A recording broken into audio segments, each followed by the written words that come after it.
kleine Schritte. Ein Zögern. Blickkontakt vermeiden. Atem anhalten. Der Moment vor dem Moment. Mittagspause, Beiz ist voll, ich steh im Raum mit meinem Tablet. 6 Tische, alle besetzt, nur an einem hat's noch Platz. Ein Stuhl ist frei, aber da sitzt eine Frau allein. Ich muss die Frage fragen, ich kann nicht, doch nein. 3-mal vorbeigeschlichen, zu offensichtlich einen Schritt zurück. Einmal Augenkontakt, sie schaut weg, kein Glück, kann formulieren den Satz im Kopf. Excuse, ist da noch frei? 5 Wörter einfach und trotzdem, ich steh da wie Brei. Was, wenn sie nein sagt, was, wenn sie ihre Tasche draufstellt, demonstrativ. Was, wenn ich frag und sie sagt ja und dann reden wir vielleicht reden wir noch mehr. Das wär's Schlimmste, das wär's definitiv. Wupp. Bip, bip, excuse, ist da noch frei? 5 Meter alle, 5 Wörter, ich bin dabei. Wupp, bip, bitte, danke, kein Problem. Höflichkeit als Überlebensstrategie. Im Zug, Fenster sitzt, neben sitzt leer, Rucksack drauf. Ich komme, schaue nicht täglich, der bereite mich vor, suche den Blick. Excuse, Rucksack weg, Kutsches Nicken, alles klar. 0 Wort mehr, perfekte Interaktion, wunderbar. Im Lift 3 Leute, stille Blick auf Stockwerk, Anzeiger-Display. Jemand uns, 2 sagen Gesundheit, einer sagt excuse. warum eigentlich Schweizer Sozialkontakt, präzis, kurz, schmerzlos und schnell vorbei. Kein Smalltalk, kein Drang, nur Excuse, ist da noch frei? in Deutschland wird nicht gefragt, es wird festgestellt. In Italien die Frage, wir nehmen sich einfach an und reden wird drauf los. In der Schweiz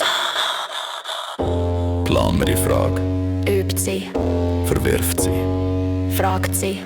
und entschuldigt sich dabei. Das ist keine Schwäche. Das ist soziale Präzisionsarbeit. Tram, Sitzreihe, Fensterplatz, Handtasche als Grenzstehen. Excuse, Kurzer Zug, Handtasche weg, ich sitz an, nebeneinander, wir schweigen perfekt auf Station lang. aussteigen. Kleines Nicken, das war Supermarktkasse, Förderbahn, zu wenig Abstand, Obst. Excuse, Kein Problem, aber innerlich. Ich hab 2 War angelegt, sie legt noch drauf, jetzt ist alles nah. Aber der Trennstab rettet uns, Gott sei Dank, der Trennstab ist da.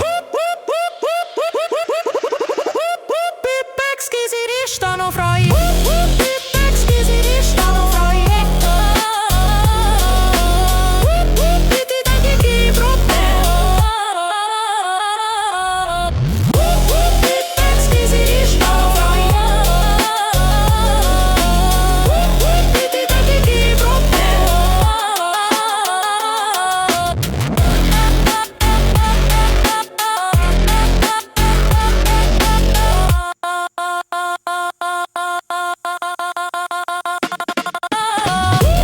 Sie schaut auf, Ich frage, sie nickt, ich sitze wir essen schweigend nebeneinander. 20 Minuten. Beim Aufstehen, Einen guten Abend.